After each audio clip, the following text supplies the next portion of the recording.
Hey everybody, Nate here, Ponton's video guy. Today we have a video about mental health. And before we jump into it, I want to remind you to hit that subscribe button and the thumbs up and leave a comment below. So instead of me continuing to ramble on about how I need you to just hit that subscribe button, we're going to jump right into the video.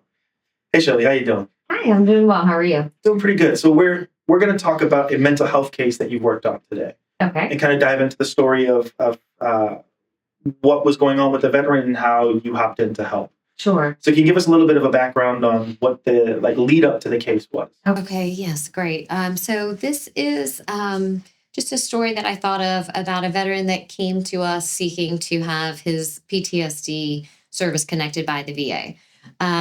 Once we received his file from the VA, we realized that he had been fighting the claim for 20 plus years on and off. He was alleging that his symptoms began in service and asking the VA to do the proper development and workup on the claim. He was denied several times before we were involved. And over the span of time, the VA did do their development. They did some development. And he came to us just completely broken down and frustrated. And he basically said, this is it. I'm going to ask an attorney for help. And if it's denied again, I'm done. So we asked him to give us some time and let us dig in and see what we could find. And what we found is when we got his file, is that this was a MST case. And so this is military sexual trauma. And in a lot of these cases, these incidents that occur are not reported. And so you're not going to find something in the medical records that just says this person was sexually assaulted or whatever the incident was.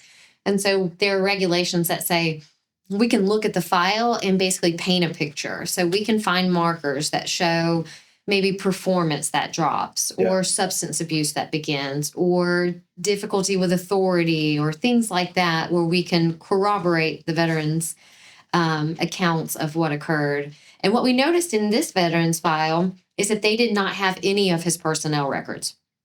And so they had his service records, which did not show any symptoms of mental health treatment. Yeah. And that is what they had continued to deny him on over the years.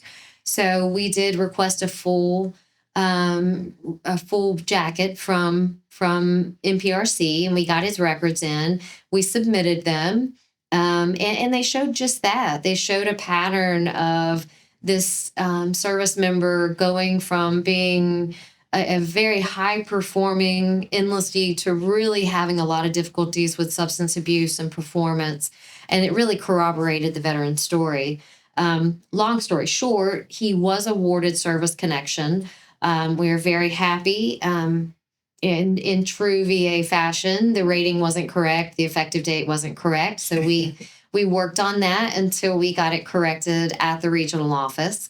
And then we said, there are regulations that say that because they did not have his files associated with his client claim when he was originally denied, that they had to reevaluate that original claim that he had filed 20 plus years prior to. Yeah.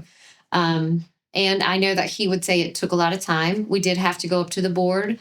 But we had a judge review everything and say, they're right. This is correct. This veteran deserves an evaluation of his original claim.